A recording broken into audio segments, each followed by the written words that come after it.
This is a Radio Great Britain production. Say hello to Old Blighty at www.radiogb.com.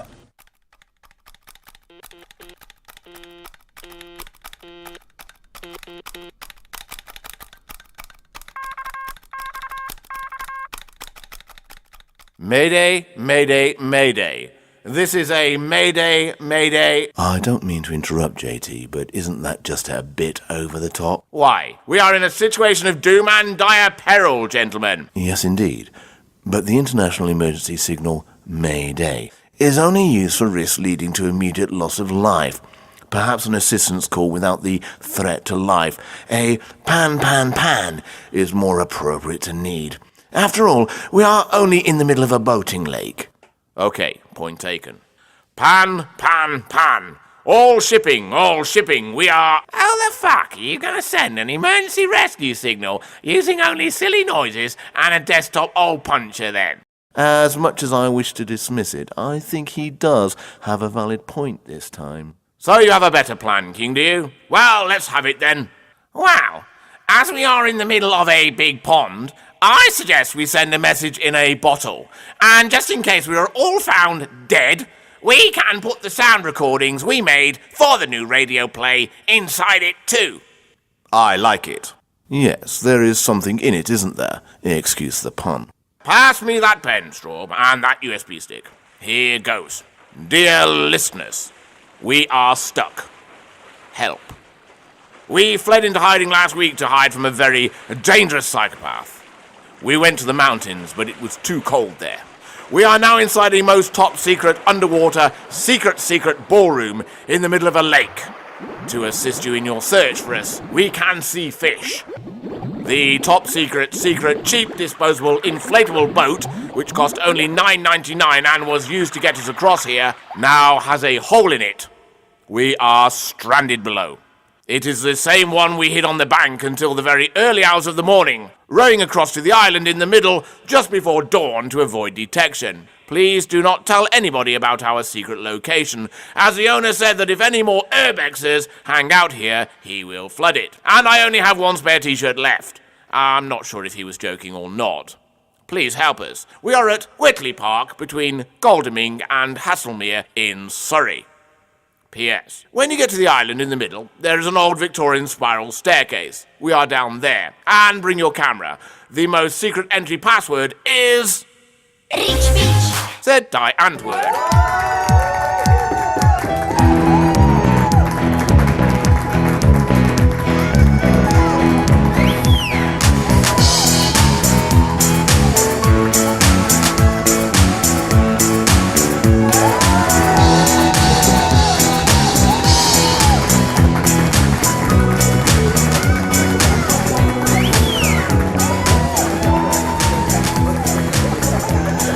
The musical.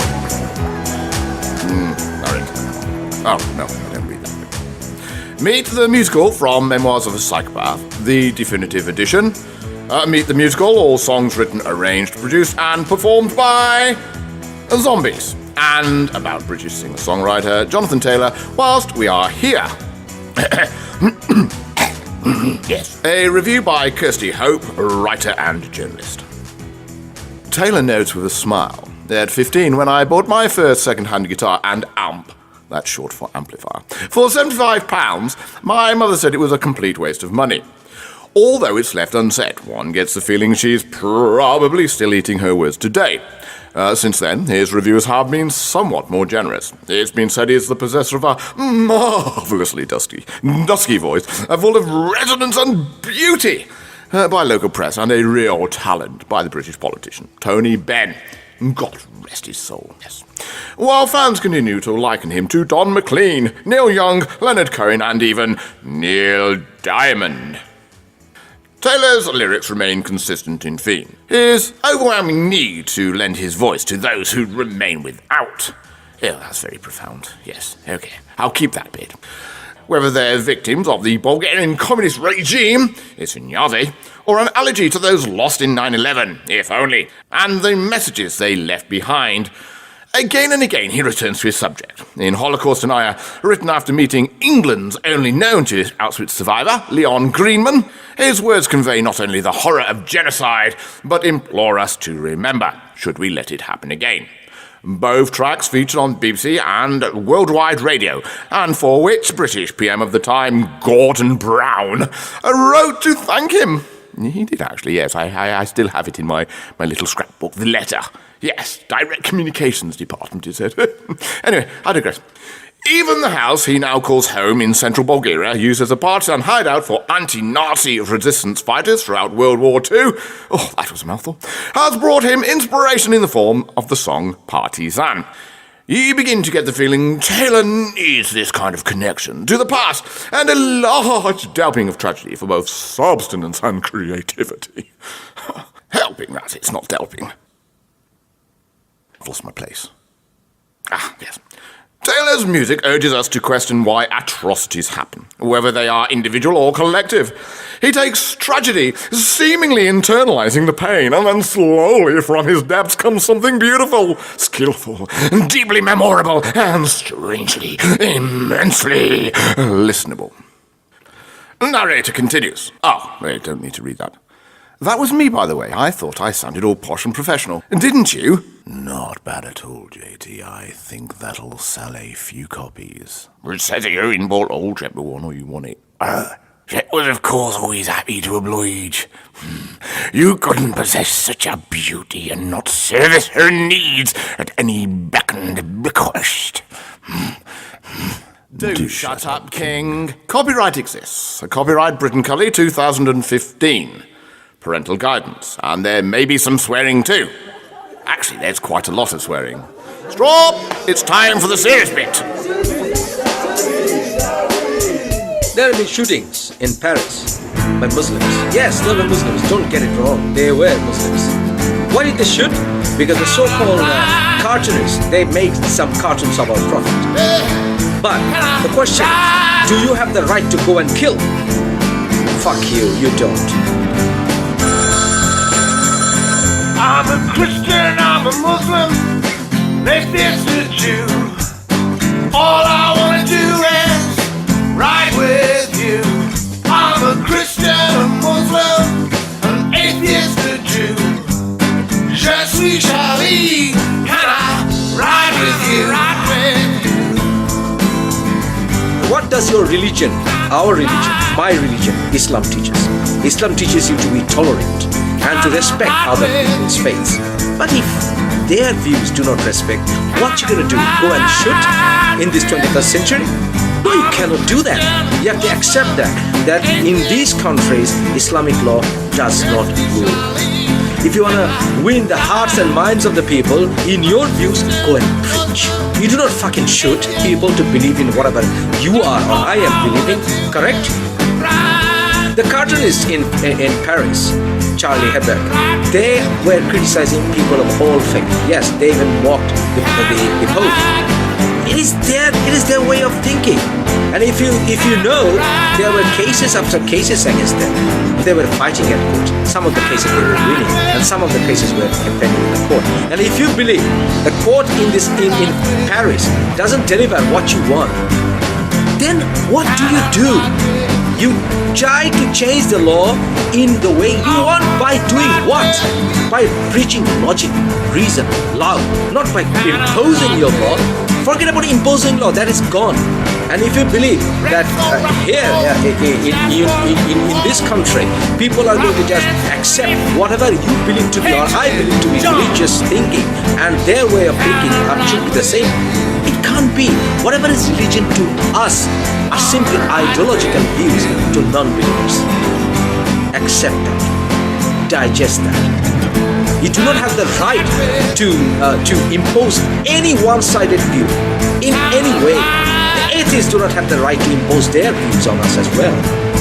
If you think they are mocking, find out the definition of mockery. And if you think that is insulting and that has no logic behind what they are doing, then what do? Challenge it in the legal system. And if you believe that you cannot change it, if you do not have the guts, the reason, the logic to change the mind of the people, what the fuck do? You leave the country and go wherever you Go back! Go back! So, fuckers, the truth is, if you're coming to European countries, if you don't have that tolerance, don't fucking come. Okay? You are not fucking welcome here. Alright? Motherfuckers, bastards. You don't have the right to go and shoot people. Alright? Did you read my lips? Read again. Fuck you. Can I ride with you? Wanna ride with you? Alright? Did you read my lips? Read again. Fuck you.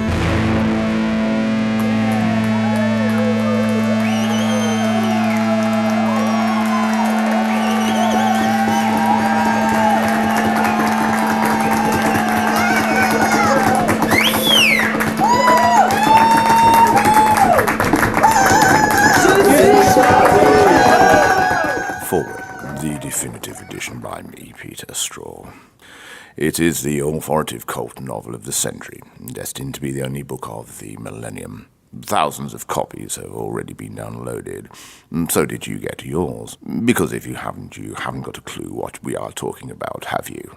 Don't worry about that bit, they can do it later. Roger Dodger, over and out. I mean, in. Here we go.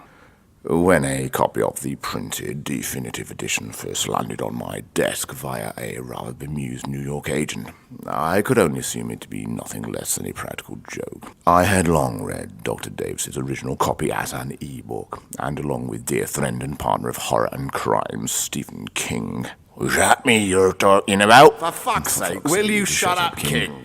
Stephen King had, as so many others did at the time, dismissed its original authenticity. At first it seemed to be a farce, comedy at its darkest level, but then when you go beyond your initial shock, do the research and have the honor of meeting the author herself, fear freezes you in space and time. To quote a review from a fiction and non-fiction writer, John Dodds. The contrast between the psychiatrist's analytical writing and the killer's horrific ranting is really clever. By turns fascinating, grotesque, and horrific. This book breaks all the rules. A sort of anti-narrative with a stronger narrative drive. Contemporary writing driven by the desires and the powerful, pounding pulse of one of the nastiest serial killers I've ever encountered. And the shifting gear from the domestic to the almost apocalyptic is both startling and shocking, to say the very least. I consider Karras to be a very dear friend, and I wish I could encourage every success with this latter publication, but I cannot, for it is a tragedy and utterly unspeakable horror. The definitive edition differs considerably from the original published e-book of 2012. Principally, this is the only version available in publisher's printed word format. That's a book, by the way. It also contains 3 further works, and within this publication only, the author's original concept is achieved. The author's intention was to create a world literary first, a single plot from which collides a series of individual books. Whilst literary work such as this already exists, the New Testament, for example, Mead differs considerably from the others in that each book is of quite a different and separate genre. Fundamentally, each book is considered to be a personal account and thus created by the characters themselves within the original story. Whilst all works unfold into one single narrative, they also stand alone and can be read as unique individual pieces. Whilst the original publication of Mead, Memoirs of a Psychopath, was always considered to be a yin and yang approach to anti-narrative writing, only the whole truth is contained herein. Meat itself is a vile, sadistic onslaught of violence, whilst in complete contrast, Please Take Care of Bethany is a story of romance, heroism, and patriotism. The only way to make the psychiatrist even more disgusting than it was to make his victim even more pure. Source unknown, 2012. The original release still remains available as a free ebook. Does it? Who is that then? I don't know, do I? I'm just reading what it says here. I have a plan, gentlemen. If the first book is free, when they finish it, they will want to know what happened in the rest of the story, won't they? And then they'll have to buy the big book, the definitive edition, to find out. And I'll be rich beyond my wildest dreams again. Oh yeah, clever that. The original release still remains available as a free ebook, with deserved cult status. And it is the authoritative cult novel of the century, destined to be the only book of the millennium.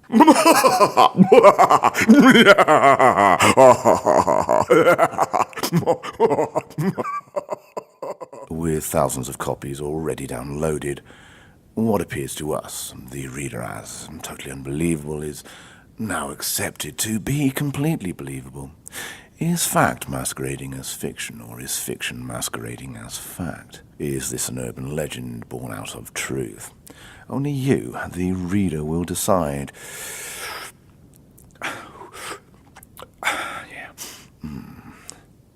Where was I? Oh yeah. Only you will decide. But I do advise that you decide swiftly. But the truth is here, should you choose to know it. The definitive collection contains the following titles, and must be read from beginning to end as they appear, for only the fool would question this. Can I read this bit out? I'm bored. If you must. How to breed chickens in Iowa, Chantal Davis. Iowa. Aye, that's in America. Stop shouting in my ear. Chantal Davis, country, western, romance, fantasy. Meet Memoirs of a Psychopath, Dr. Carys Davis, psychological thriller, horror and crime. Please take care of Bethany, P.C. Brian Wilkinson. That's my favourite one. I likes a bit of warmy. Military espionage, shoestring historical fact. Porthole? Dear Andrea Johnson. It's period drama, erotica, comedy, slapstick. Whoa, it's a bit alright actually. Communist in outer space, Isabella Davis. Political revisionism. That's a big word, isn't it? Revisionism, sci-fi, sociology. That's it. It's got an ology on the end. And Meet, the musical. Jonathan Taylor, musical radio play, comedic farce, soundtrack. What do you mean this is a farce? You didn't tell me it was a farce.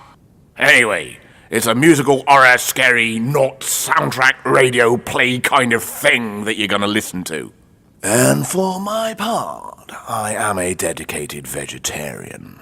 Oh, no, you're not. Oh, yes, I am. Oh, no, you're not. Oh, yes, I am. Oh, no, you're not.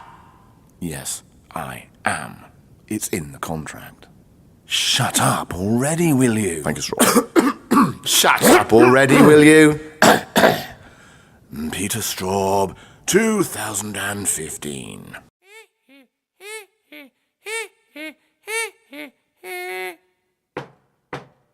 Hello, boys! It's only me! It's Doris, the transgender tea lady, everybody! Would anybody like a cuppa? Would you like a cuppa? Not when the red light is on, Doris. Oh, ever so sorry. I do get so confused these days. Tatty bye. Happy birthday over. What you are about to hear is Meet the Musical. Introduction. Farage was a total idiot. An absolute waste of space, hence the name Farage. Although he was the leader of the zombie fraternity, stupidity was his only success. The Gabrielites, a communist school, a zombie community living in the mountains, had kept him on as leader only because of this fact. He could do them no wrong, as he was utterly and completely incapable of doing anything right. He'd been given his name following the release of a new book, Communists in Outer Space. Within the title, the author, Isabella Davis, had referred to the measurement of atoms. Apparently they are 99.999999% recurrent empty space. In fact, it is known that if we reduce all of the empty space from within the atom, the entire human race could be reduced to the size of a sugar cube. This system of measurement was called the farage, and some people still believe to this day that the name given to this vacuum observational technique was given after a famous British independence politician, Nigel Farage, who himself was a complete and absolute waste of space. Though, unlike the sugar cube, there is nothing so sweet about politicians. Hey, Nigel Farage, baby. I know that you're full of shit. So this Englishman in Bulgaria wrote you a letter, and I guess you got the gist of it.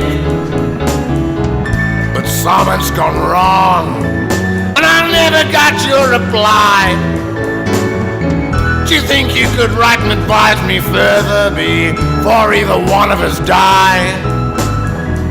And I know you think I'm really Bulgarian, and even a Tory spy. So could you please apologize? Stop telling lies. I was gonna work on another verse, but I understand that too much information is too hard for you to understand. So I'm gonna rewrite my letter. Dear Nigel, what you did was not very nice. Will you please say sorry? Stephen King and Peter Straub were both fast-track graduates, having joined the Merseyside police force on this same day, having attended the same university, and now both men had worked their way up together. Not to become lead investigators for Europol. Yes, the European Union equivalent of Interpol. That's the international police. Yeah, just in case you didn't know. They too were complete and absolute wastes of space. That's not very nice of you, is it? I didn't say that. That's what Brian thinks, not me. I have to read what's written down, don't I? Or that psycho will have me. What a cunt! Brian Wilkinson, on the other hand, was a good old-fashioned time-served copper. He had got where he was by rolling his sleeves up and getting on with the job. Real policing, as he called it. Brian had retired and had, rather unfortunately, become the target of a notorious sexual sadist and serial killer, Gabriel A13. Brian had sought volunteers to join him on a rather extraordinary expedition to Bulgaria, to the former communist house Buzluja. He soon found that Europol were more than happy to put King and Straub forward. But to this old copper's disappointment, he soon found out that the pair were more than happy to come with him. But such is life. The mission was clear-cut. Reports of a strange orange powder and the smell of decaying flesh had aroused much interest. So too had accounts of numerous disappearances, walkers, photographers, and shepherds, all woodmen alike. They just seemed to now vanish without trace. Heading from Gabrovo, south and up a steep, windy mountain cutting towards Shipka Peak, in a rather battered old camo-green Russian Jeep, Brian pressed play. Track 1 of his latest homemade CD compilation, Big Jesus.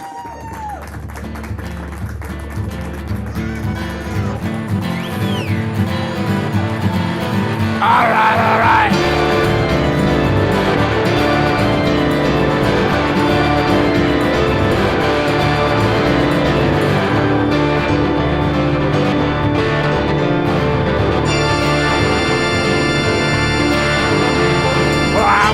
To Nazareth when I asked him, hey, Big Jesus, the man in white, is this the way to right and wrong? 'Cause somewhere back there I took a wrong turn, Big Jesus, with all your might.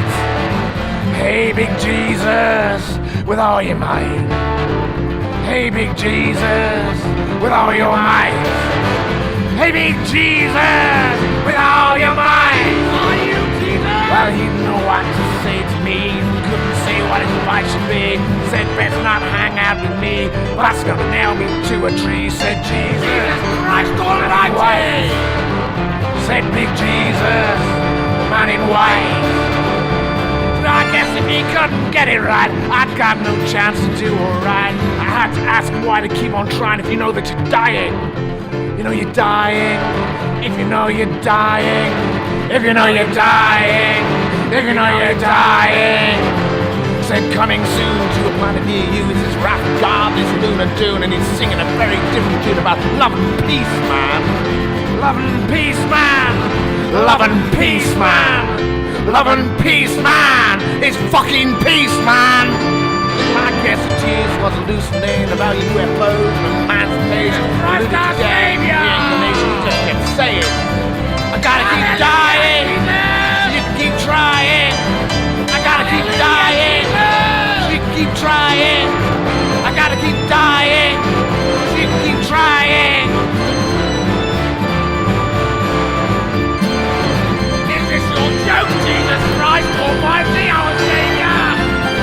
The King of the people? Yeah, I was on the road to Nazareth when I asked him, hey, big Jesus, the man in white, is this the way to right and wrong? Cause someone back there I took the wrong turn, big Jesus, with all your might.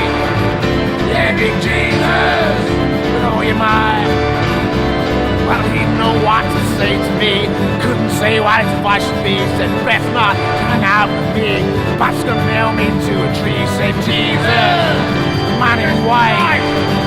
Said, big Jesus, the man in white. Well, I guess he couldn't get it right. I had no chance to do alright. I had to ask why you keep on trying if you know that you're dying. You know you're dying. You know you're dying. It's your joke, you know you're dying. You know you're dying. He said coming soon to a planet near you is this wrath of God and this lunar tune, singing a very different tune about love and peace, man.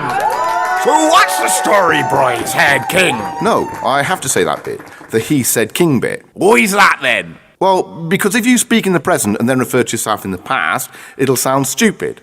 Somebody else has to say what you said. Good grammar matters, you know. Okay, I'll do it again then. So, what's the story, Bry? Said King without saying it. I get the feeling you're a bit of a religious nut then. Oh, for fuck's sake, forget it. Let's just get on with it, shall we? Brian thus began to explain the story to the idiot sat on the back seat. Straub, however, in the passenger seat was now silent, out for a count and fast asleep. The strength of Balkan hash had proved far too much for him.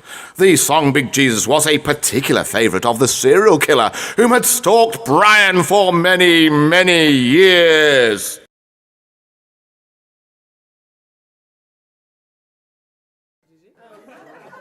Where's Brian? Who the fuck's Brian?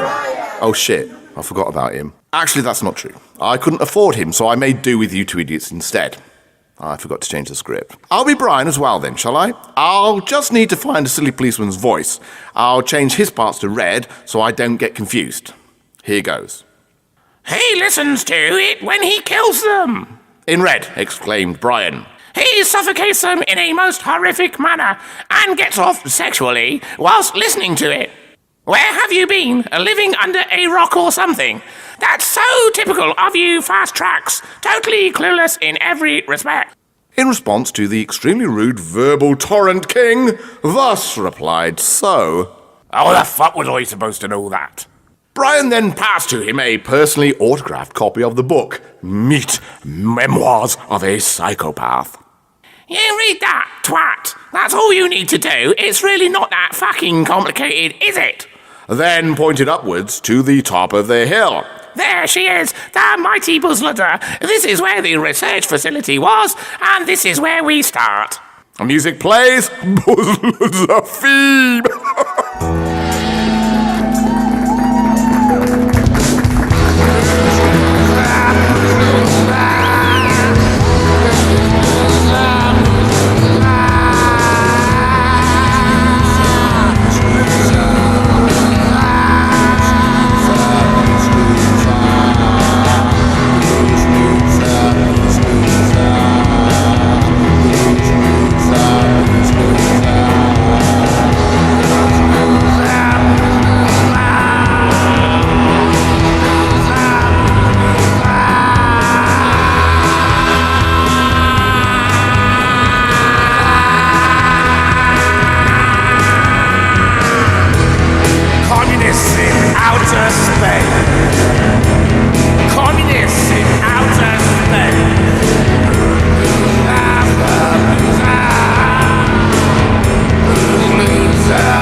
After a good night's sleep in the hut, the local youth hostel, and Straub having snored all night long,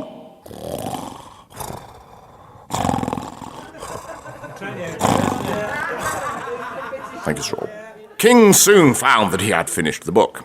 It was not so much out of police curiosity or efficiency, or indeed any interest at all. No, it was more a matter that Straub's snoring meant he couldn't sleep and he needed something else to do. Brian, on the other hand, had taken the early opportunity to investigate the site. Over breakfast, King explained to his partner. It's like this, Strawberry mate. When Bulgaria was under the oppression of the Ottoman yoke, there was a very famous battle here on this spot between Bulgarian freedom fighters and the Turkish imperialists. You mean Ottoman imperialists, King, don't you? Straub answered back. He was always the politically correct one of the pair. Does it really matter, anyway? It does if you're Turkish.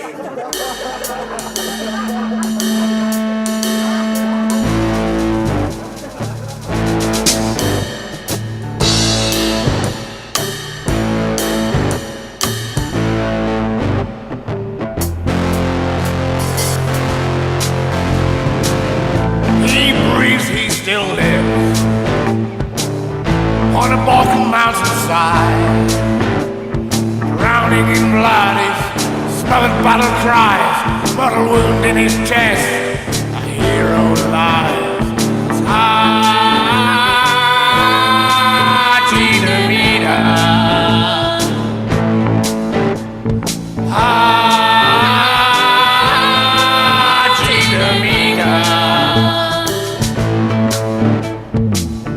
Rifle cast to the side,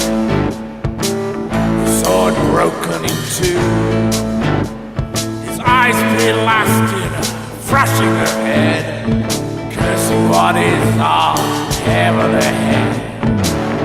Fallen one lies, no deep skies, baking beneath angry sunshine. A heart still sings in pastures today, as his blood drains faster and faster, seeps away.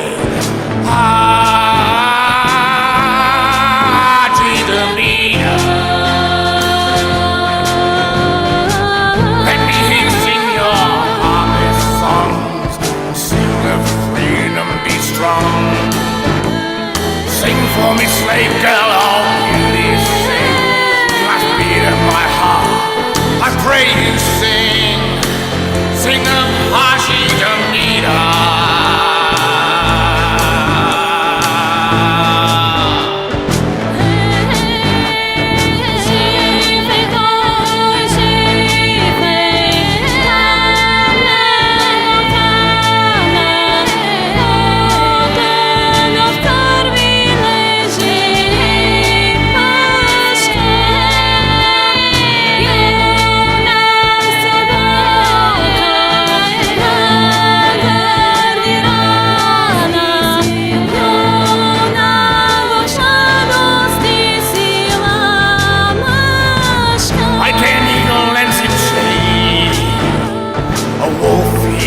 His wound.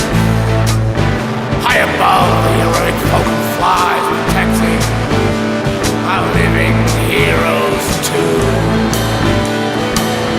When evening comes upon the cover of moonlight, and under a star-studded dark, as wind blows and woodland rustle, hark the falcons sing! The beauties of a nation dressed in angelic white, sing of sacrifice throughout the night. Through forests they scramble to sit within the fallen hero's sight. See how the beautiful binds his wounds with herbs, another with waters fresh. A third kneels, a lip to a legend's mouth, gazes back, absent of doubt.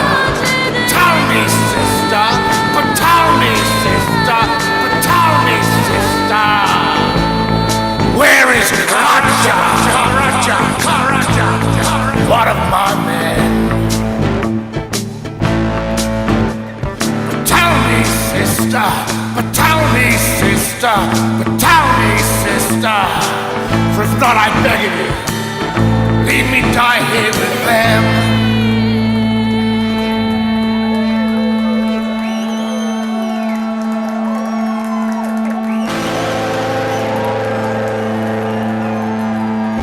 King then continued. Revolutionaries R.G. Demeter and Stephen Krasher were both killed here in 1868. And as a matter of fact, much later on, the Socialist Party of Bulgaria, was formed here too, following a secret meeting with leader Dimitar Blagoev. Blagoev. Something like that. Straub now felt the need to interrupt. So let's recap. We are here to investigate a series of possible murders. Brian gave you the book. You have sat up all night reading the background to the case, and you wake me up for a history lesson.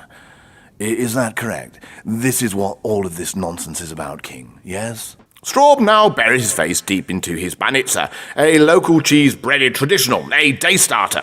I'm not sure that works. What? That bit. Straub now buried his face deep into his banitsa, a local cheese-breaded traditional, a day starter. What's wrong with that? The grammar is crap. Innit, best grammar mattered, done it? Straub now buried his face deep into his banitsa. It's a kind of bread and cheese thing that lots of Bulgarians eat for breakfast. That's better. Trust me, you'll appreciate it later. There's nothing worse than a bad literary review because of poor grammar. As he was now further given the history of Brian Wilkinson's wartime hero father, Bullseye, the best rear gunner in the sky, and a fucking grammar lesson too. It's spelt wrongly, actually. What is? And you mean wrong, don't you? The word. Grammar. You use an E for the second A instead of a A. I'll continue, shall I? It's amazing, mate. Brian wrote a book about his father, please take care of Bethany. Only to find out years later that it had been followed by this Looney Tune, Gabriel. You should read it. In fact, his colleague Straub already had, during studies at uni, and long before he had joined Europol. But he simply couldn't be bothered to tell King this, as it would require further conversation with him. This he definitely, by now, did not want to do. He's such a prick, isn't he? Yes, but let's just play the music, because I want to get off early tonight.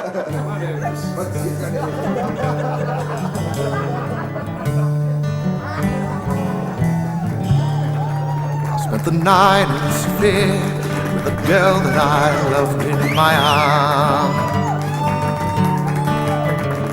She showed me all the places of her childhood held dear in her heart. And as the rain fell down off her shoulder, we took shelter in the palace of culture, the market hall, the clock tower, flowers for the Bulgarian girl of mine. Nevsky Cathedral I will ask, our souls will entwine. And in the park the old men all play chess, doing their best to impress Sofia, my city of love. Sofia, city of love. Wait till our songs on the radio, awake to a city born new, awake in the arms of my true love, awake in the arms of you, awake in the heart of Europe, awake to the sunshine so blue, awake such a long way from home, girl, I just awake here with you.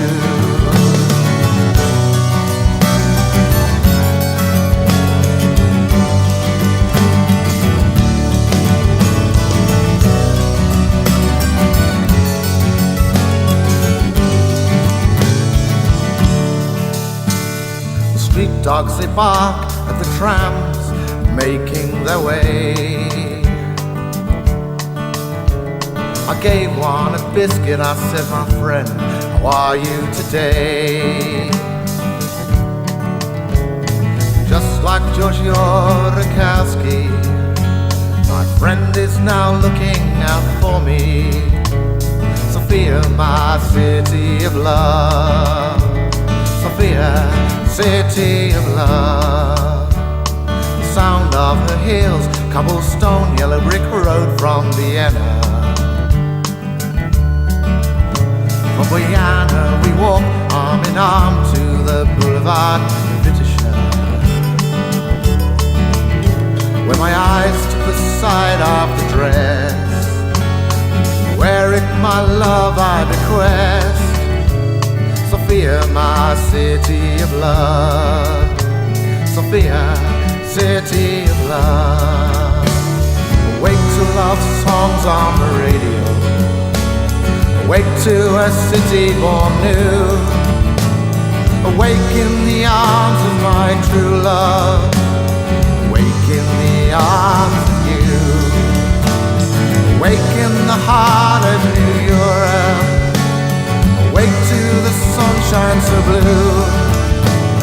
Awake such a long way from home, girl. I just wait here with you. Awake in Sophia beside you. Awake in Sophia beside you. Awake in Sophia beside you.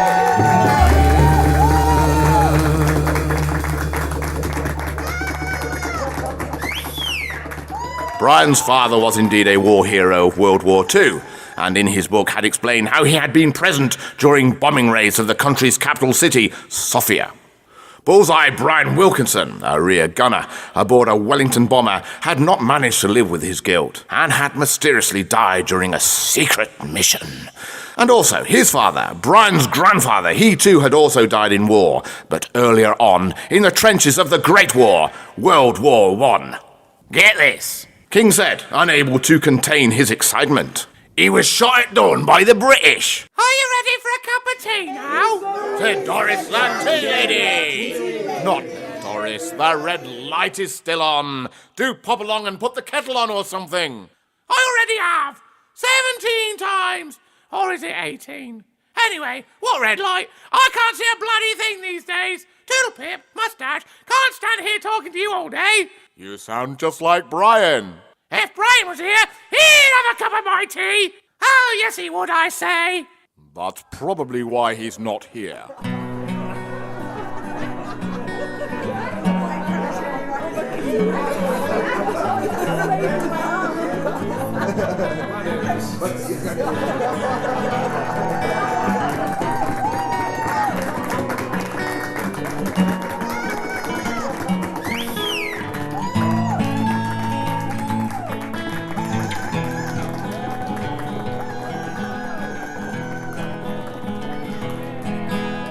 Mother,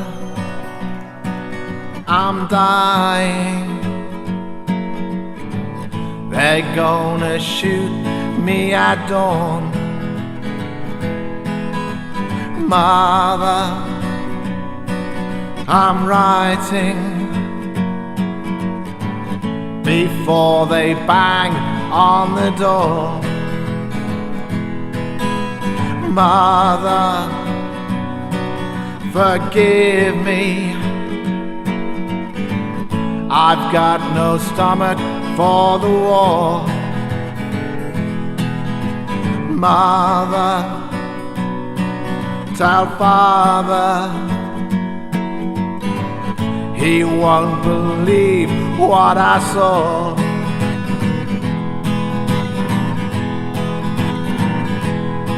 It goes bang, bang, bang, bang, bang, bang, bang, bang, bang. Bang, bang, bang, bang, you're dead.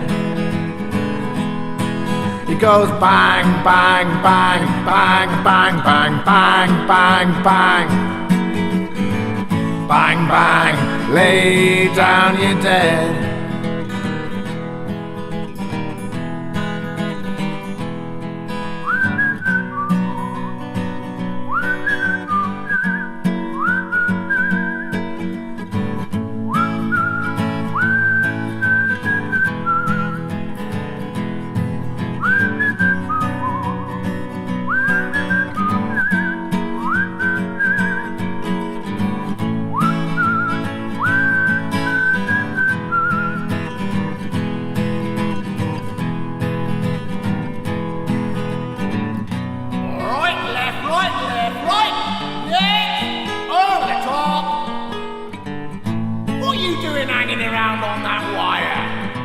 I'd rip your shame me out.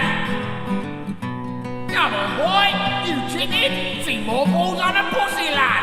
Now get your son over. Bang, bang, you're dead.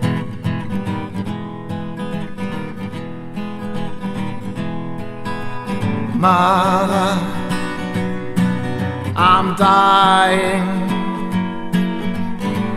They're gonna shoot me at dawn. Both men approached Buzlutza, walking upwards by the front steps. They found the doors to be welded firmly shut. This had been done to keep sightseers out and away from harm's way, as the structure was, by now, given the passage of time, in a very poor and dangerous condition. Brian, leaning over the balcony, shouted down to them, "Are you pair of prats going to do any police work today, or what?" Oh shit, that bit was in red. Are you pair of brats gonna do any police work today, or what? And then proceeded to direct them to a hole in the wall to their right, and through this they could both climb into the building. Inside they found it to be a big round domed chamber, and to the roof the centrepiece of the ceiling was a hammer and sickle motif. Straw, by now awake and ready to face the day, decided it was his turn to give the history lesson. Now, if you'd read the definitive edition of Meat, Kinky Babes, that's for calling me Strawberry earlier, you would have known that this was the site of a former deatomization chamber used by the socialist forces of Todor Zhivkov to transport themselves into outer space. And below your feet, actually where you are standing now, are at least 6 lower basement levels used as research facilities by the Gabriel sect.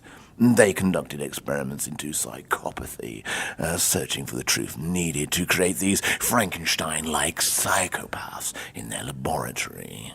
King accordingly shit himself. No, not literally, but in a manner of speaking, because of the fear he now felt.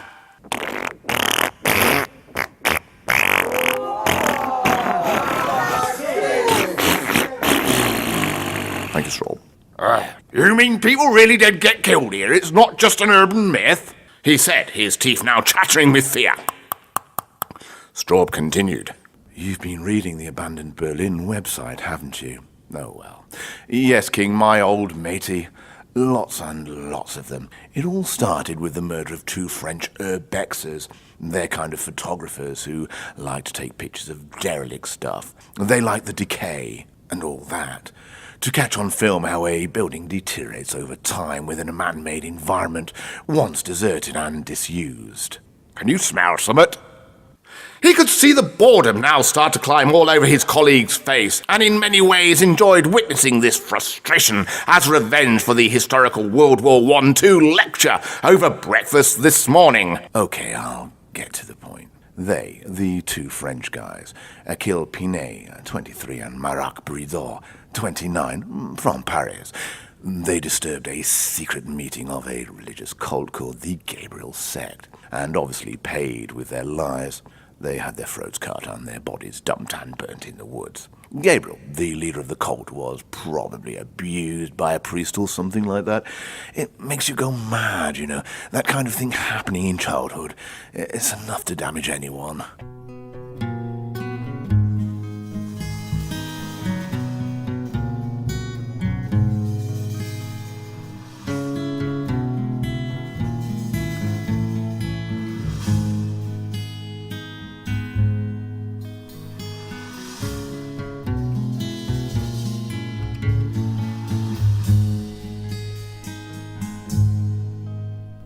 I'll look into your eyes, priest.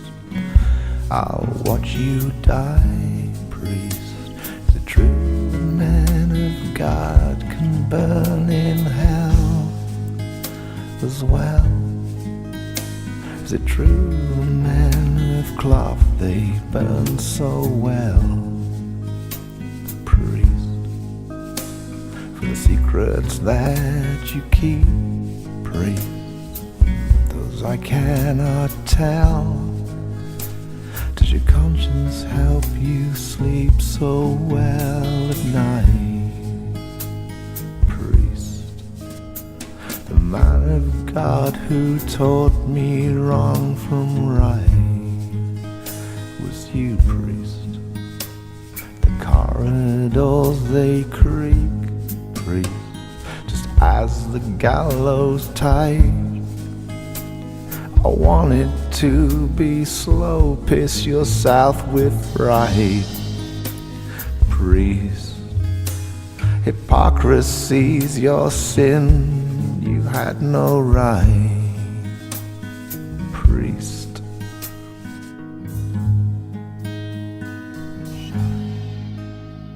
I'll look into your eyes, priest. I'll watch you die. Is it true that men of God can burn in hell as well? Is it true the men of cloth they burn so well?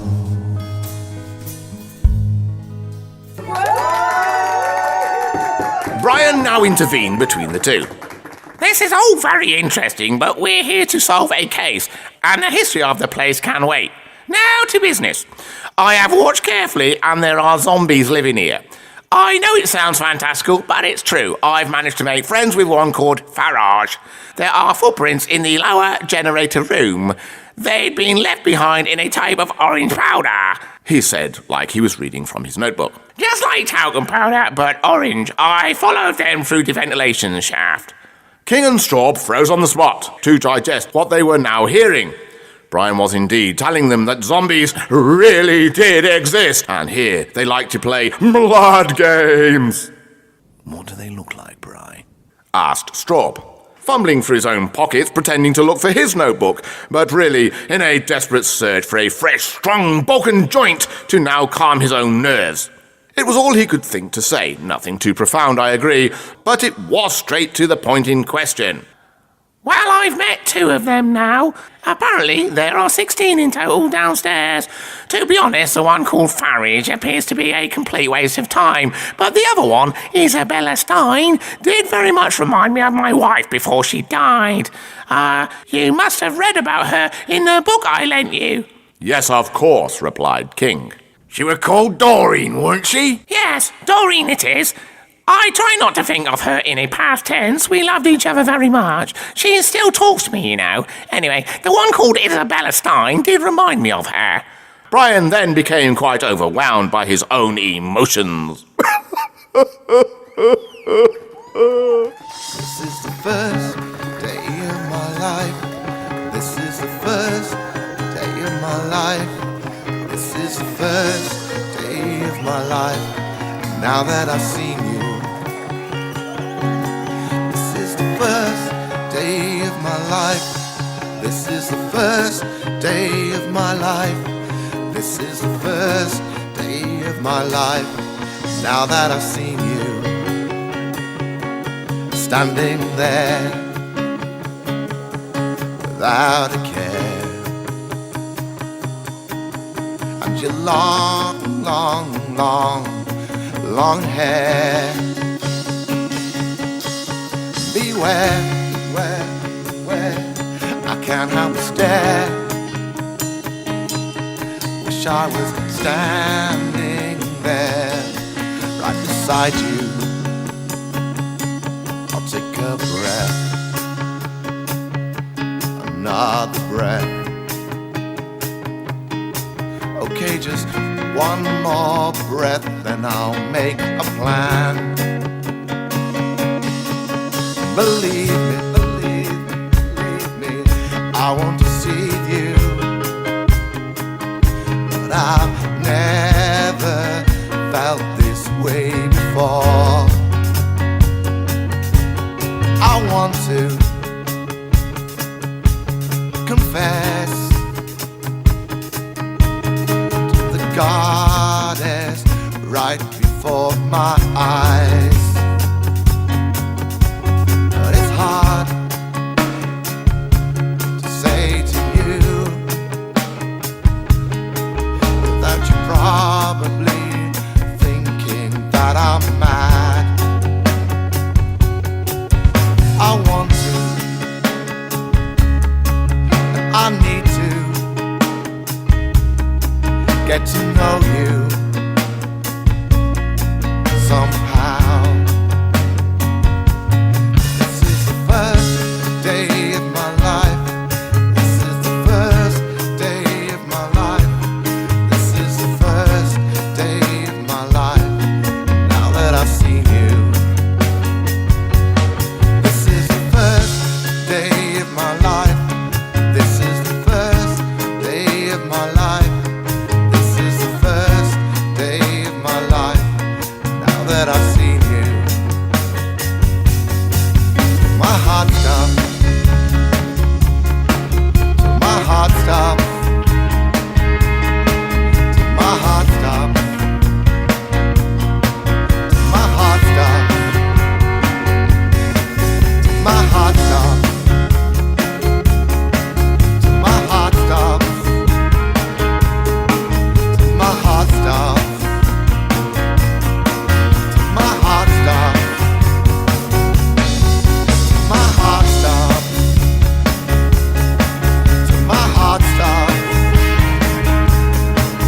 My heart stops.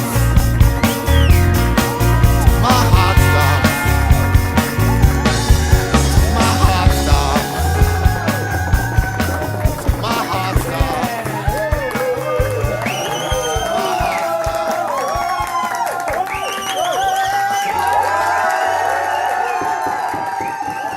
Brian continued.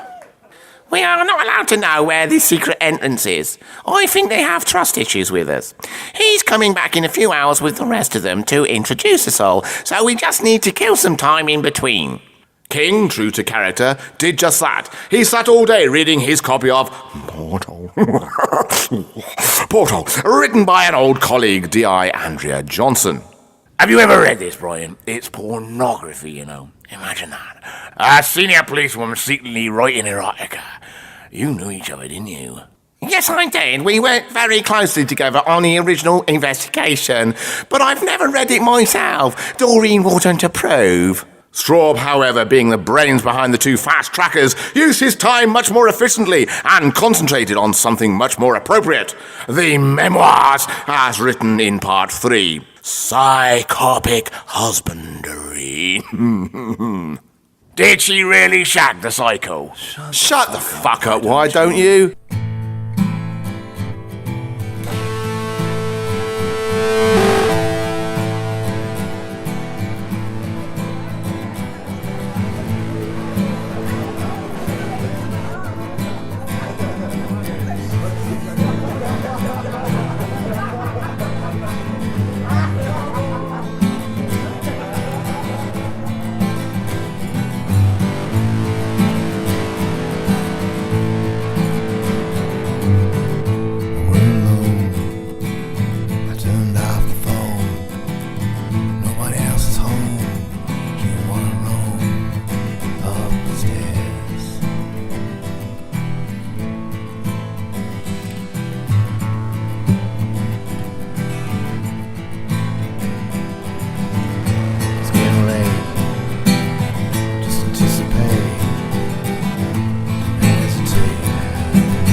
Like you do.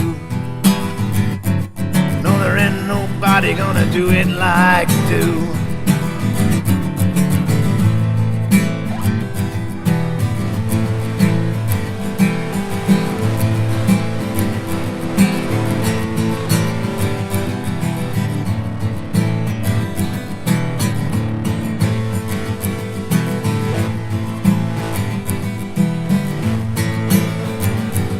There ain't nobody does it like you do. Yeah, there ain't nobody does it like you do. No, there ain't nobody gonna do me like you do.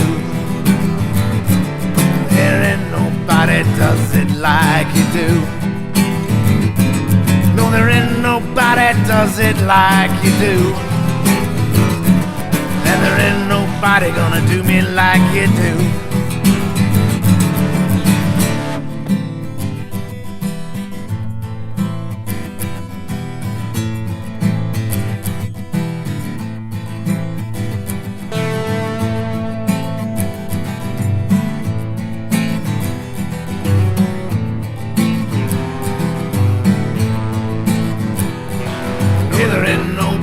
does it like you do. No, there ain't nobody does it like you do. No, there ain't nobody does me like you do. Nobody, there ain't nobody. No, there ain't nobody gonna do it like you do. There ain't nobody does it like you do. Nobody. No, there ain't nobody gonna do me like you do. Yeah, there ain't nobody does it like you do. Nobody. Yeah, there ain't nobody does me like you do. No, there ain't nobody. No, there ain't nobody. No, there ain't nobody does it like you do. I said there ain't nobody does it like you do. Straub, following his intensive reading session, was still somewhat confused. Brian, in this book, Memoirs of a Psychopath, Part 3, it refers to an orange powder, yes? Brian, explain. Yes, it does, Straub. It was a byproduct of nuclear experiments accidentally discovered after the war. Okay, I've got that bit right, but it's this bit that concerns me. He continued to look bemused. The orange powder is used to poison the food chain when it is genetically spliced into the plants. The animals then eat the plants, and the carnivore human accordingly eats the animal. Yes, Straub, it's called a food chain. Why is that so complicated for you to understand? Asked Brian in return. Brian, it's not bloody complicated at all. Was shouted back by a now very angry Straub. Surely this is the same orange psychotic zombie-inducing power that's all over your fucking shoes, man! A few moments of silence then understandably followed, this crucial public health and safety risk assessment, and Brian was quite offended by the tone of voice used, and so abruptly used was it that even King had managed to now pull his face away from the antics of Paris's revenge. It's no problem, mate, Brian encouragingly stated. I'm a vegetarian.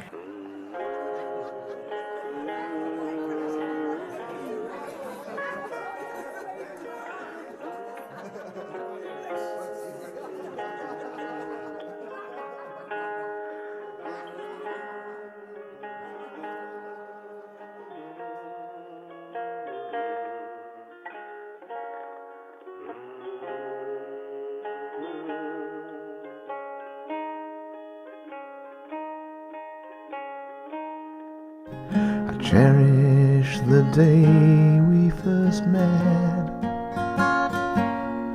when our eyes at first took a glance, and I cherish the day when beside me you sat. We drank champagne, and how we laughed, and how we joked, and how together we blushed. I asked, may I please walk you home? You made coffee for me, and you lit up your cigarette. I told it if life knew no end.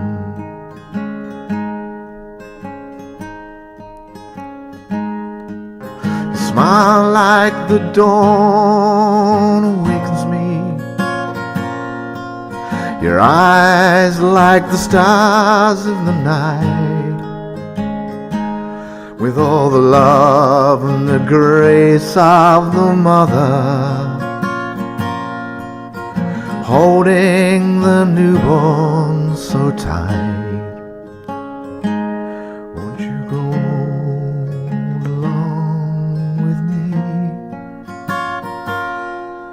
and scatter my ash to the wind,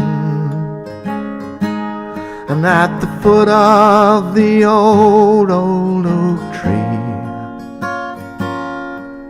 where there I remember we first kissed. And may the wind take us out to the sea, On the crest of the waves, souls are free. For there I will wait for my true love. For there I will wait patiently. But now, how I wish I'd live forever. Forever together eternally, you and me.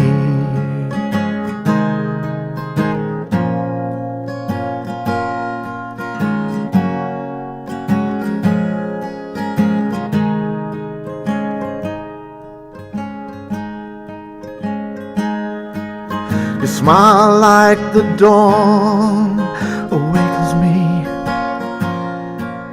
Your eyes like the stars of the night, with all the love and the grace of a mother, holding the newborn so tight. Grow along with me and scatter my ash to the wind, and there I will wait for my true love. For there I will wait patiently. Go along with me. Brian awoke, dreaming so deeply and contently about Doreen, he hadn't been too overzealous in realising that he had actually fallen asleep at all. But something was now different. Straub looked dead, and King looked even deader. How could this be? He thought. He leaned forward and prized the copy of the book from the corpse. No, it wasn't possible. The powder only affected meat-eaters, and Straub had come out as flesh-free earlier on. There, in the introduction of the definitive edition, as written by Straub himself, it said, verbatim. No, I mean, it said this is what he said, not verbatim. He didn't say verbatim. Verbatim. For my part, I am now a dedicated vegetarian. You can't say that bit, you're not allowed to talk anymore. Why not? Well, we're dead, ain't we? Even though he managed to work that one out. Dickhead. Clearly, Brian had made an error concerning King. He had assumed that as a friend of Straub's, he too would subscribe to a meat-free diet. And now, pressing on Brian's mind were two most serious factors of the utmost serious concern. 1. The amount of paperwork he now faced when back at home in Liverpool. And 2. These two bastards were about to come back to life as zombies. Straub had definitely been dishonest with his public proclamation in the foreword of the book, Meet the Definitive Edition. That's an advert, by the way. And Brian had never understood the need for anyone to be so dishonest, and especially police officers, such as the dead pair had once been. Tease up! I've got some biggies too! Underspend from last year's budget. Betty said not to tell finance. Not now, Doris. The red light is on.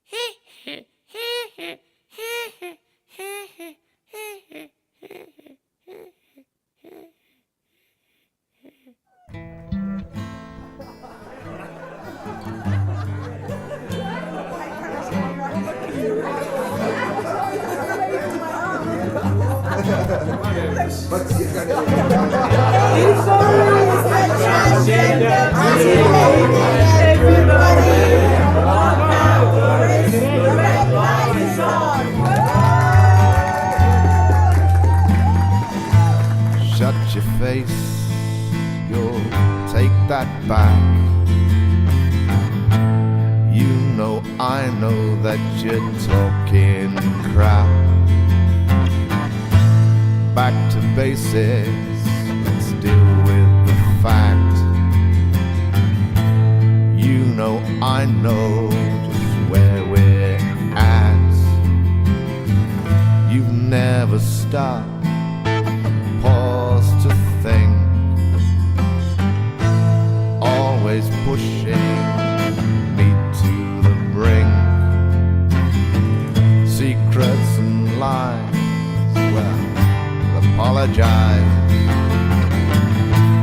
You're just a stranger here in disguise. I know where you go at night. I know where you go, where you were last night.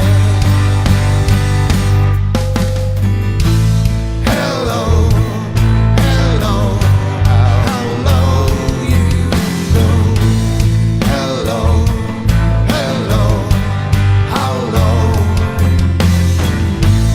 Hello, hello, how low you go. Hello, hello, how low. I know where you go at night. I know where you go, where you were last night. Secret email, hidden chats, a secret friendship locked away in the crack. Well, truth is costly from a liar's rack. I wrote you love songs, give them me back. Have you ever looked in my eyes? You've seen the hatred, pain and despise. Not much to ask, reason why. Lamb to slaughter, alone here to die. I know where you go at night. I know where you go were last night.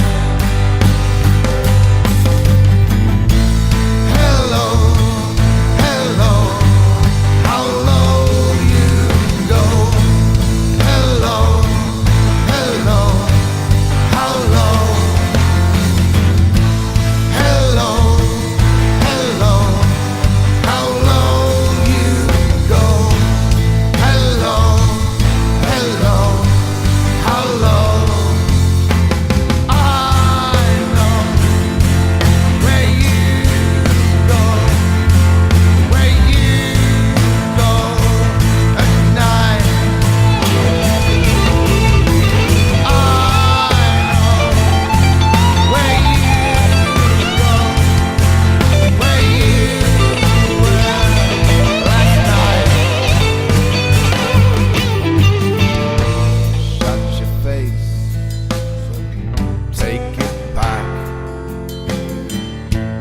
You know I know that you're talking crap. Back to basics, let's deal with the facts. You know I know where it's at.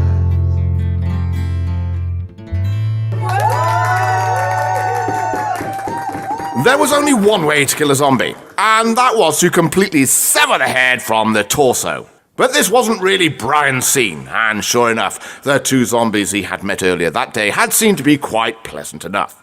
Perhaps all we believe to be true in the movies isn't after all, but it was more likely to be, as referred to in the text, that zombies simply don't attack vegetarians. He decided to bide his time and waited for Farage to return as planned. After all, there could be a cure. Bum, bum, bum! Is that noise copyrighted? Okay, we can use that one. Time passed, and the zombie known as Farage did so return as promised. which was quite unusual because with a name like that, well, you expected quite the opposite, didn't you? I mean, a Farage that can keep his promises. It's unheard of. Farage's wife was, as Brian now found out, called Teresa. Isabella Stein was merely a cheeky little nickname, a Frankenstein pet name used between the two. Teresa was, by all accounts, a direct creation of Isabella Davis, Ph.D., the author of Communists in Outer Space! That's another advert. She was also the famous geneticist who had worked downstairs whilst the cult had occupied the premises previously. They had long gone now. Stories told of a new church hidden away on a secret land somewhere. But nothing was known of their true location. The original Gabrielites had all disappeared as quickly as they had formed. What was known for certain is that they had completed their intention. The powder had been released, and for sure they would be hiding low for the time being. Is it one lamp or two these days, Brian? Who the fuck's Brian? If Brian were here, he'd have a cup of tea. The pair's exposure to the orange powder at Buzludza was to be considered extreme indeed, breathed in its purest form, inhaled and digested in huge quantity. Had it been digested naturally as intended through the process of the local food chain, well, then who knows how long the transformation from human to zombie would have taken. Brian hadn't noticed any zombies outside during his long journey from Merseyside in England to Bulgaria. Fuck a life, I live the normal fucking life.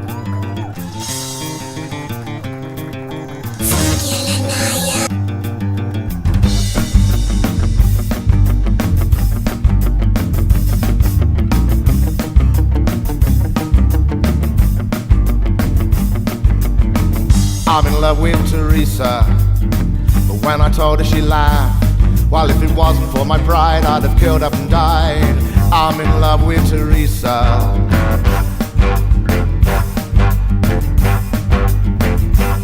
She said don't ever come around here again. My brother's a boxer, he's 6'10" and I ain't got time for you. Little boy in your little world with your little toys again. Well, I don't know where this takes me, baby, I'll go along for the ride. I don't know what this makes me, baby, it's a hell of a high. Bitch.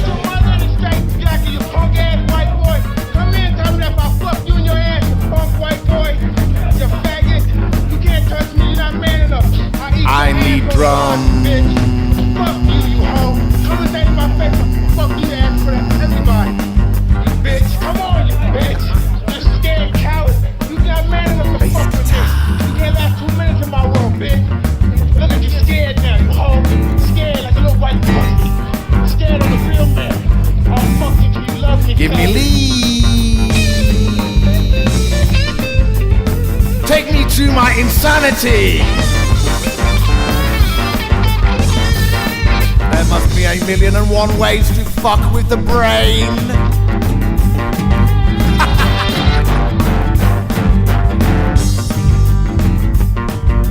One.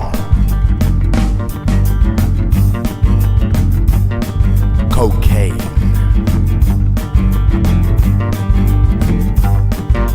Two.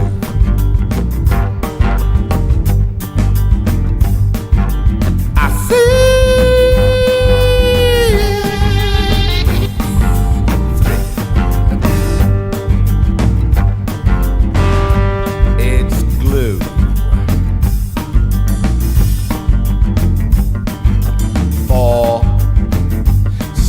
Lights of fuel that'll kill you. 6. Try sniffing petrol. It's big in India, so they tell me. 7. Good old-fashioned alcohol. 8.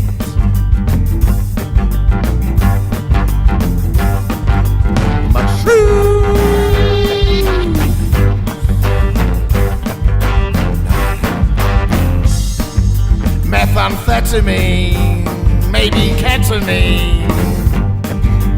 9, 10. 5 is neither here nor there, it fucked my memory. 10. It's Teresa.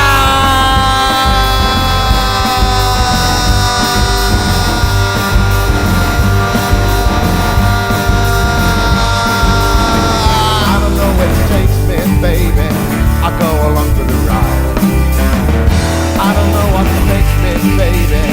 It's a hell of a high.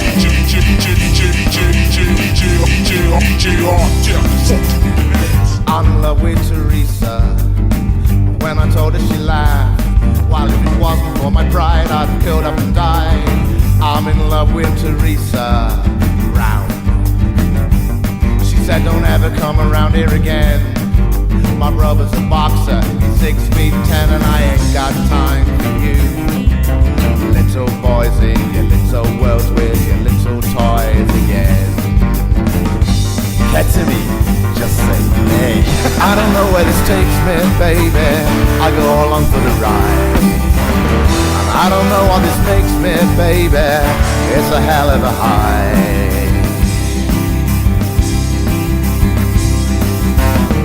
I'm in love with Teresa. When I told her, she laughed. The psychopic husbandry experiments conducted by the Gabrielites at the Buzluza facility had indeed been brutal.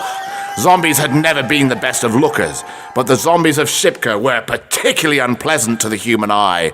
Teresa most definitely loved Farage very deeply, but he too was also quite absent of the intelligence necessary to enter into such a consensual relationship. Zombies in love, how could it be? They reeked of excrement and stale piss. Their putrid flesh, so rotten and decomposed, it fell from them like dandruff. This, given any sudden movement. And how could they possibly do it? How can a zombie be intimate? If the flesh of their lips so easily fell away from them, how is it possible to maintain an erection? So many questions needed answers, but for sure, confronted with the vulgarity and total rotten ugliness of the normal, everyday zombie, this Buzluza clan were particularly horrendous. Hideous. I wanted to say to Farage that if my zombie had a face like Teresa's, I'd shave her ass and make her walk backwards, thought Brian. It was drugs, apparently, that saved them. An array of hard Class A's used within the clinical trials of Isabella left behind. The zombies had started to use them, and they had all now got quite hooked. Zombies on crack wasn't half of it. They had not ventured out beyond the building as they were too high. They simply couldn't be asked to chase and kill people anymore, unless, of course, people found them first. Naturally, they had to protect their own. So how does this story end, you may well ask? Well, it's like this. Bum, bum, bum. Well, if it's free, we might as well use it again. Yeah? Okay, yeah. Keep that edit in. I got the fuck out of there, of course. And the last thing I saw of Straub and King was their intestines. It appears that zombies can be quite xenophobic. They don't mix well with foreigners. A bit like Nigel Farage. It was a fair deal. My freedom for a few spare parts. And accordingly, fuck all that missing persons paperwork. We all lived happily ever after, said Brian.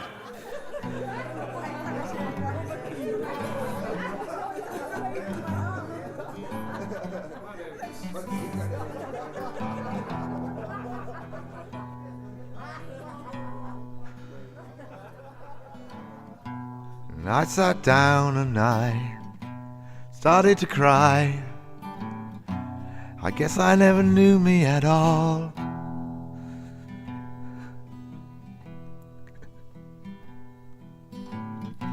Coca-Cola, sex and pineapple, you said.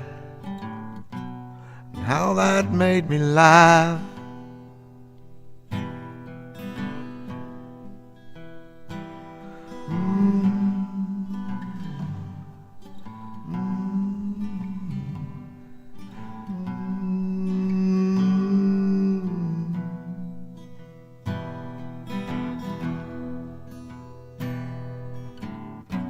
Bismillah, God is great.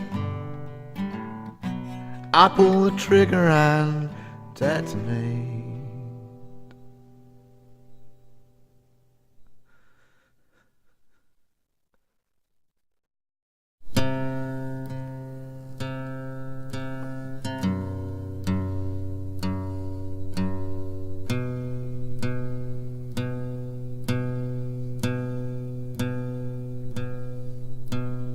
Woke up this morning, wished you were dead. Reach for the table lamp and a blow to your head. Such a powerful feeling, thought of what you said, and I can hear a heartbeat. It's just Fred.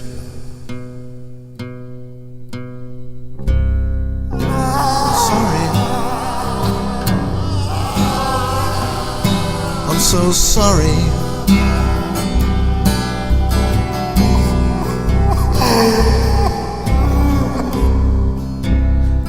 I'm sorry, please forgive me. I'm sorry.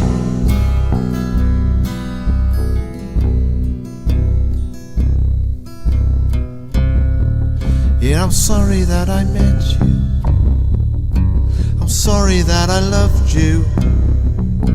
I'm sorry that I cared.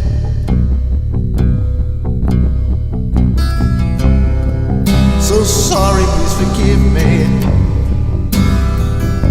I'm sorry that you did.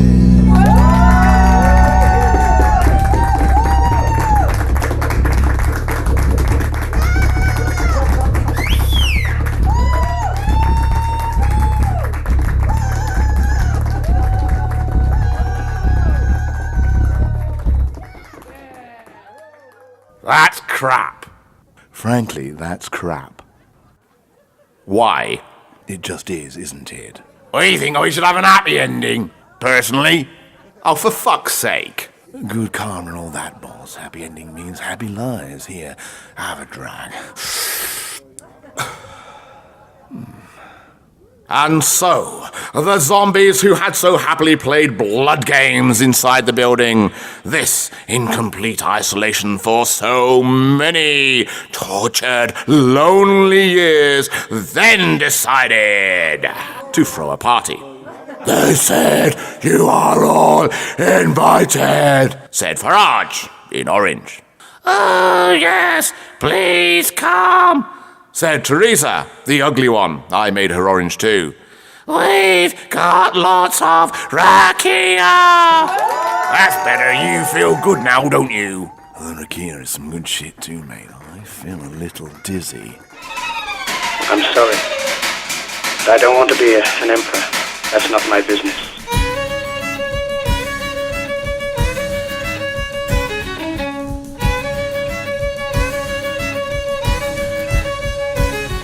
I want rakia. I need rakia. I love rakia. Early in the morning. I want rakia. I need rakia. I love rakia. Early in the morning. What shall we do with a drunken sailor? What shall we do with a drunken sailor? What shall we do with a drunken sailor? Early in the morning. What shall we do with a drunken sailor? What shall we do with a drunken sailor? What shall we do with a drunken sailor? Early in the morning. I want rakia. I need rakia. I love rakia. Early in the morning. I want rakia. I need rakia. I love rakia.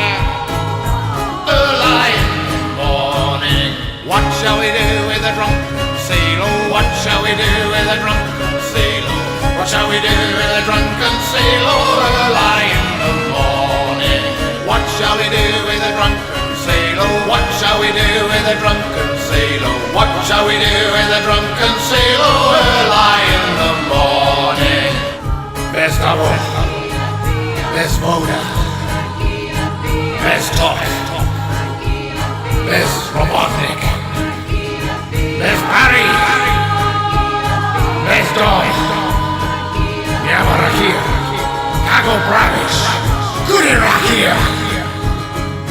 What shall we do with a drunken sailor? What shall we do with a drunken sailor? What shall we do with a drunken sailor early in the morning?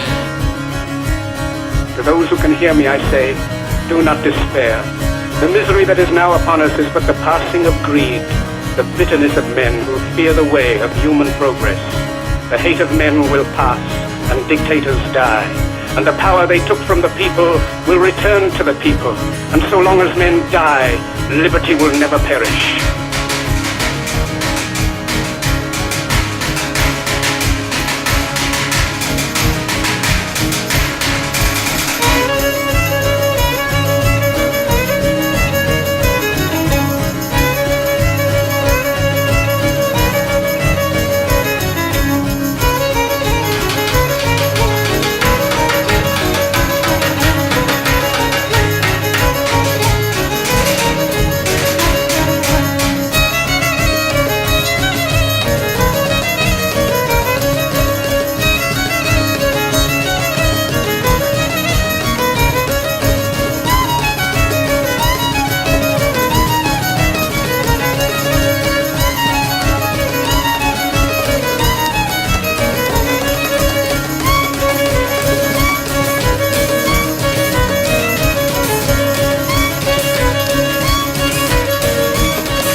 What does this knob do then?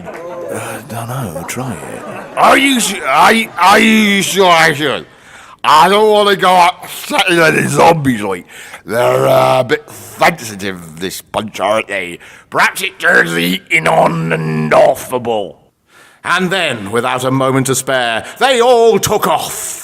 Up, and away they went. The saucer launched itself into the heavens and sped off at light speed, quite out of sight. And everyone was as high as a kite too. And the moral of the story is this. If you read the book in the first place, you'd have no not to touch, would you, King? This musical was written by Jonathan Taylor. In actual fact, everything was. If you too had read the big book first, you too would have known this fact. The narrator and Brian in red was played by me, Jonathan Taylor. I also did the 2 orange bits for the zombies. Jonathan Taylor played a part this scene. Stephen King was played by him as well. Yeah, man, and I, Straw. Yeah, in Space and Time, peace, brothers and sisters. Yeah, I was him too. Peace, y'all. Come on, you two. We have a party to get to. Just don't touch anything else, King. I'll leave the kill this time, dudes. I drink Rakia. I'll Rakia. I need Rakia. Early in the morning, I drink Rakia. I love Rakia. I drink Rakia early in the morning. Oh dear, sleepy. The end. I'm a zombie in outer space. So sick and tired of the whole human race. They said I'd got an ugly face. Completely destroyed my self-confidence. So we're gonna start again over there in a different place. Who's the countdown initiated? Teresa. Fill the tanks with Rakia. Here we go. 10. Zombies in outer space. 7. 6. Zombies in outer space. 4. 3. 2. Sick and tired of the whole human race. Zombies in outer space. Gonna start again in a different place. Zombies in outer space. Are you coming, Brian? Zombies in outer space. Strap strong and kingin'. Zombies in outer space. Fuck's sake, don't let him touch that one. So sick and tired of the whole human race. Hold tight. Zombies in outer space. Off we go. We're gonna start again in a different place. Yeah. Zombies in outer space. Throw them communists out. Zombies in outer space. And all that orange powder too. Zombies in outer space. Don't need that where we're going. Sick and tired of the whole human race. Yeah, ugly bastards. Zombies in outer space. Gonna start again in a different place. Because we're zombies in outer space. We could be the master race. Outer space zombie race. Yeah, that's freaky. Bravo. Yes. Love every minute of it. Congratulations. Bravo.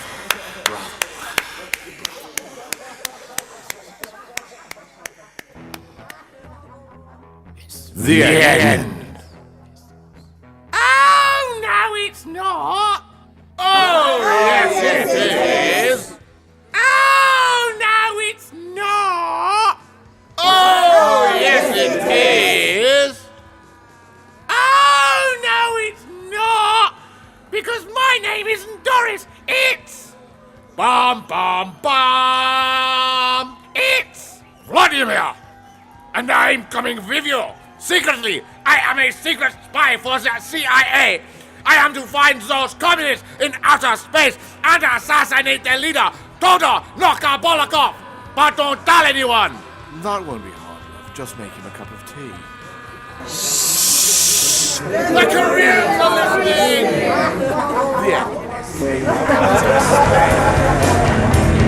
Communists in outer space.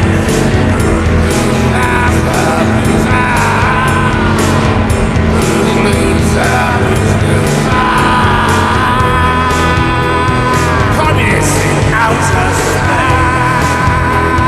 Communists in outer space. Communists in outer space. Communists in outer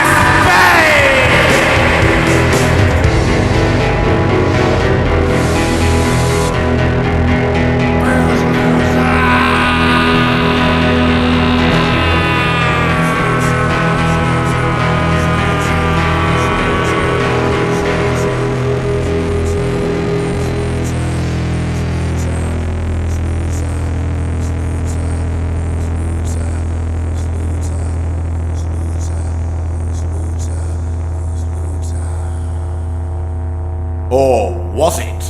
Bum bum bum bum bum.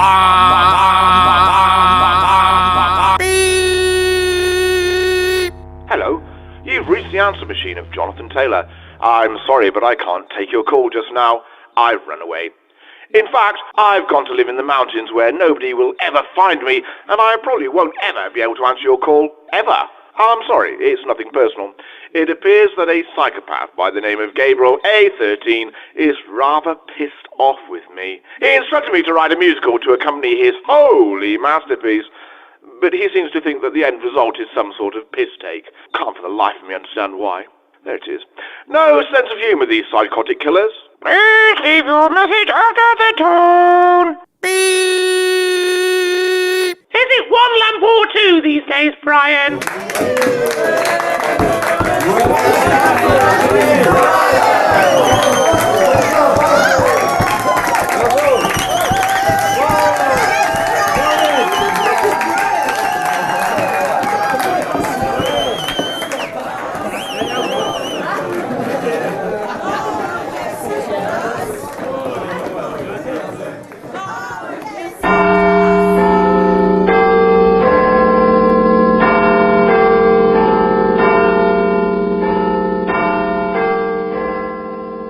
This is a Radio Great Britain production. Say hello to Old Blighty at www.radiogb.com.